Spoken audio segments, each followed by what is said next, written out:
السلام علیکم. میرا نام جے پرکاش پرجاپتی ہے.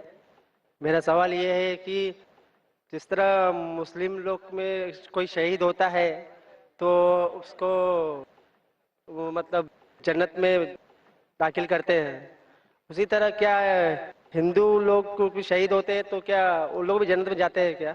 بھائی صاحب کا سوال ہے، اگر مسلمان شہید ہوتے تو جنت میں جاتے، کہ ہندو لوگ بھی شہید ہوئیں گے تو جنت میں جائیں گے؟ شہید کی مطلب وہ آدمی جو اللہ کی شہادت دیتے ہوئے مر جاتا ہے، یعنی اللہ پر مانتے ہوئے اللہ کے لیے وہ مرتا ہے، اسے کہتے ہیں شہید. ہندو کے معنی کیا پتہ ہے؟ ہندو کے معنی وہ شخص جو ہندوستان میں رہتا ہے.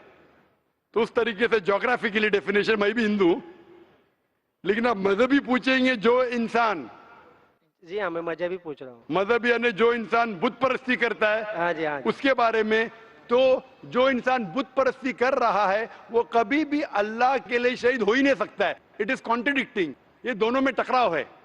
کیونکہ جو بت پرستی کرتا ہے وہ ایک اللہ کے لیے اپنی جان دے ہی نہیں سکتا ہے. اگر وہ ایک اللہ کے لیے جان دیتا ہے تو وہ بت پرستی سے موحد بن جاتا ہے، توحید والا بن جاتا ہے. تو اگر ایک ہندو اپنے بت کو چھوڑ کے ایک خدا کے لیے گواہی دیتے مرتا ہے تو وہ ہندو مسلمان بن جاتا ہے اور وہ انشاءاللہ جنت میں جائیں گا. لیکن اگر وہ اٹل ہے اپنی بت پرستی پہ اور پھر مرتا ہے، اس کا مطلب وہ شہادت دے رہا ہے نہیں ایک اللہ کے اوپر، وہ جنت میں نہیں جا سکتا ہے. بھائی صاحب آپ مانتے ہیں خدا میں؟ جی ہاں. آپ بھائی صاحب ایک خدا میں مانتے ہیں؟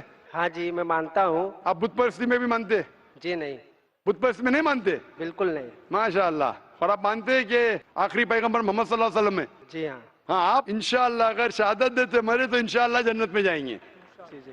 کیونکہ آپ ایک خدا میں مانتے، آپ بت پرستی میں نہیں مانتے اور مانتے کہ آخری پیغمبر محمد صلی اللہ علیہ وسلم ہے. تو میں آپ کو کہوں گا مسلم. ہندو مطلب اس ہندوستان میں رہتے ویسا میں بھی ہندو ہوں، لیکن مذہبی اعتبار سے آپ ہندو نہیں ہیں، آپ مسلم ہیں. ایکچولی کیا ہے نا، میں نے رمضان کے مہینے میں اسلام قبول کر لیا ہوتا دل میں ہی. ماشاءاللہ. تو میرے دل شریف میں بھائی کیا، ہیں. لیکن لوگوں کو نہیں کہا. جی نہیں، میرے گھر والے کو تو بھی آپ نہیں کہنا چاہیں گے آج؟ نہیں. ایکچولی ابھی میں کہنا نہیں چاہتا ہوں کیونکہ میری ماں بھی ادھر آئی ہے، میں ان کو لے کے آیا ہوں اسلام کے بارے میں سمجھانے کے لیے. اسلام کے بارے میں سمجھانے کے لیے، جس کے لیے میرا زیادہ تر مدد آپ کی سیڈیز، آپ کی کتابیں اور میرے سیٹ شریف بھائی، انہوں نے میری زیادہ مدد کی ہے. ماشاءاللہ. بھائی صاحب کہہ رہے کہ ان کی والدہ ہے، وہ دل میں قبول کر لیے لیکن لوگوں سے کہنا نہیں چاہتے. یہ اللہ کی مرضی تھی، نہیں کہتے ہوئے بھی کہہ دیے. آپ نے نہیں کہتے ہوئے بھی کہہ دیے، مجھے بھی نہیں پتا تھا، اور آپ کی والدہ بھی اگر موجود ہے تو سن چکی ہے. ہاں کہ نہیں؟ ہاں جی. اگر والدہ نہیں ہوتی تو شاید میں بولتا تھا ٹھیک ہے بھائی مت کہو.